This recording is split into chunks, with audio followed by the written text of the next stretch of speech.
Chairman. Good afternoon, Excellencies, ladies and gentlemen. Happy being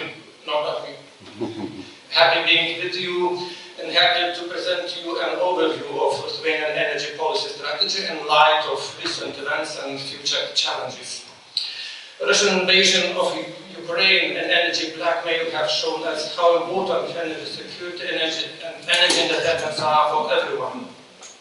Many have seen Russia as a reliable partner, and now they are paying a hefty price for this. Unfortunately, other countries have been affected too. Lithuania has a long and outstanding tradition dealing with Russian energy blackmail. Our energy policy was always built on the idea that we need to cut as many ties with Russia as possible and diversify our supplies. Of course, there were many setbacks, but overall, our key strategy was always quite clear: energy independence. Let's start from the beginning. In 1990, we are fully integrated into the Soviet energy system. In electricity, we had a huge Chernobyl-type nuclear power plant that produced most of our electricity. The power plants were quite inefficient and usually used heavy oil. In the oil sector, they had a huge and technologically obsolete oil refinery which used to receive all of the oil supply via the Druzhba pipeline straight from Russia. It had no alternatives. In gas sector, we were connected with Russia through Belarus and Latvia. It was the only way to receive gas. Also, in the first days of our independence, we experienced a major Russian economic blockade in 1990. Then the oil supply to Lithuania was cut off. Furthermore, we had no energy connection with other European countries. Our dependence on Russian energy was a huge challenge.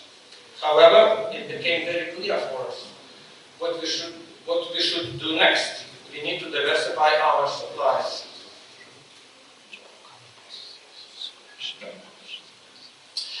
In 1995, the construction of the oil terminal was started. In 1999, the Būtingė oil terminal was opened. The terminal gave us an alternative oil route through the sea to Mažeikiai refinery. The story with gas was developing in a similar pattern as oil. After 1990, all of the gas flows to Lithuania came from Russia via Belarus and Latvia. The biggest mistake in the Lithuanian gas sector was made in 2002. Lithuania's national gas company, which controlled gas trade and distribution, was privatized, and 1/3 of the company shares has been sold to Gazprom. Without competition, Gazprom raised gas price drastically. Since 2009, the gas price in Lithuania was 30% higher than in Germany. We reached a decision to construct the LNG terminal. In 2014, finally, the LNG terminal in Klaipėda, with a proud name Independence, was opened. Gas price dropped immediately. And we started to pay less than Germany and other Russian gas importing countries. For over 7 years, the LNG terminal in Klaipėda has been operating successfully and ensuring diversified LNG supplies to the region. This May, gas interconnector between Lithuania and Poland was opened, and gas flows freely in the whole Baltic region from Finland to Poland. We also knew quite clearly that we need more and better electricity connections with neighboring countries, especially Poland and Sweden. The decision had been made to construct overland connection to Poland and the sea cable to Sweden. They became operational in 2015 and 2016, respectively. Today, these links can supply a large part of needed electricity. All these projects and decades of hard work made it possible that today Lithuania imports no oil, no gas, and no electricity from Russia. Meaning that Lithuania does not pay any single euro to Russia for energy resources. In comparison, just in February of this year, we have imported 33% of our gas, 51% of oil, and 20% of electricity from Russia. But after the war started, we made a conscious decision to cut all the ties. Today, we are completely independent from Russian energy, importing energy from all over the world.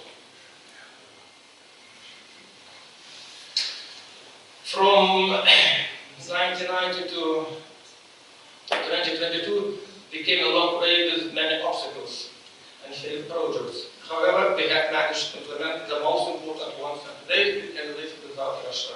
But there are things that need to be done. The next big project is synchronization of the European power grid and reaching self-sufficiency in electricity generation.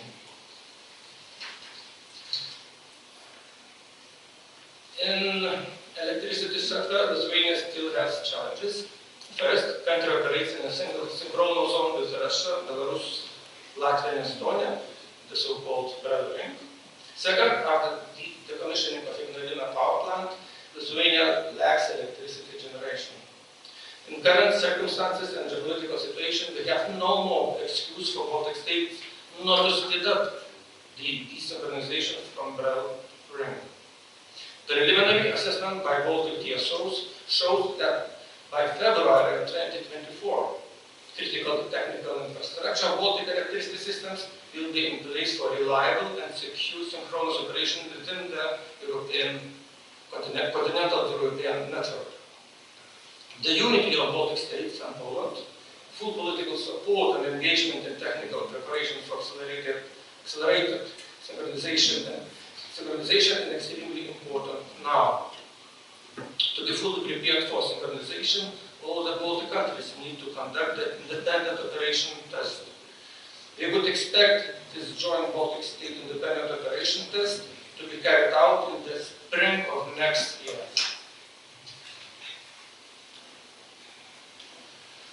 But one thing is to reach a decision to disconnect, another to be prepared currently. Today, all synchronization projects are in full move. First, 50 megawatt-hours battery is already being installed. With 3 more batteries, each of 50 megawatt-hours of power, also on the way. 3 synchronous generators to help the inertia of the system will also be installed soon. Finally, new connection will be built via planning, second connection to Poland. But this will be the undersea cable of 700 megawatts. There are also transmission lines strengthening and Cyprus may have to be done. When they will be ready, all still existing transmission lines to Russia and Belarus will be physically cut. Another challenge is that we lack electricity generation. At the current level, we generate only about 30% of electricity that we consume, and the current amount other amount we import via interconnectors. The gap of domestic electricity production hit us very painfully. This gap became clear when we shut down Ignalina nuclear power plant. At the same time, our electricity demand has been slowly but increasing. We expect to increase further and to reach 19 terawatt-hours by 2030. I mean consumption. Having all this in mind, our top priority for coming years is reducing dependence on electricity imports by increasing local production. Finally, we have the vision not only of decreasing our dependence on import, but also becoming exporter of electricity or other forms of energy. And currently, the only solution for Lithuania is the development of renewable energy as quickly as technically possible. Lithuania aims to reach 7 gigawatts of installed renewable capacity by 2030. Onshore wind, 1.8 gigawatts by 25, 3.6 gigawatts by 2030. Offshore wind, 1.4 gigawatts by 2030. Solar, including prosumers, 1 gigawatt by 25, 2 gigawatts by 30. So we aim for something like 93% electricity from renewable sources by 2030. So the battle for electricity sector independence is in final phase. Of course, these figures are under revision now, as we just mentioned rightly, especially talking about solar.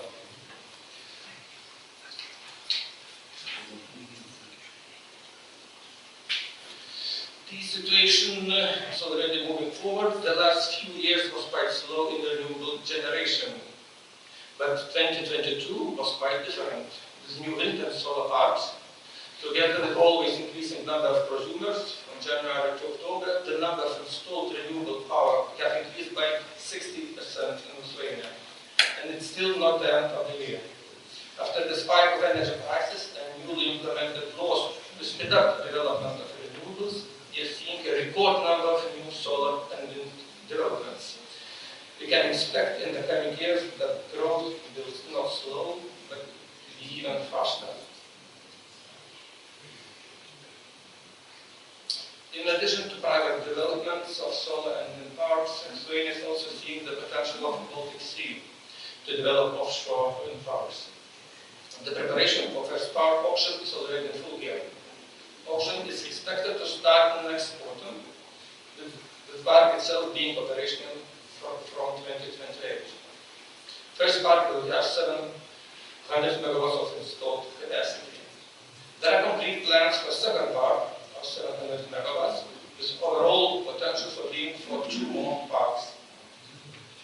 These first 2 parks will be able to generate around 4 terawatt-hours of electricity per year, or about 1/3 of current national demand. The development of offshore wind parks will be one of the largest and most expensive energy projects in the coming decades in Lithuania. Other strategic goal of Lithuania, more consumers who generate their own electricity, commonly known as prosumers. Recently, with the rising electricity cost and generous government subsidies, there has been a rise of installed rooftop solar, especially in individual houses. Today we have around only 7,000 fully electric cars. Official plans estimate that by 2030 there should be around 260,000 electric cars in Lithuania. That is around 16% of all the registered car fleet. At the same time, they will have a chance to charge in at least 60,000 charging stations. To make that possible, our agency, the energy agency, is also playing a part. And now we are giving subsidy to private individuals to install their own charging stations. Finally, this means increased electricity demand. Current estimates suggest in 2030, electricity demand for electric cars will be around 1 terawatt-hour, or 6% of all estimated demand. In comparison, today electric cars consume around 0.6% of all demand. Hydrogen. Hydrogen, and especially green hydrogen, meaning made from renewable sources, is an opportunity for Lithuania. Can help lower dependence on imported energy sources and at the same time decarbonize our industry and transport fleet. Currently, Lithuania has industries, oil refinery, fertilizers that directly use gray hydrogen. This year, Lithuanian hydrogen study has been finished that have shown that Lithuania can become an early adopter of green hydrogen economy due to existing large demand in mentioned industries. Lithuania expects to support the development of green hydrogen with subsidies for transport industry to create new electrolyzers capabilities. We can expect to have around 350 megawatts of installed electrolyzers capacity by 2030.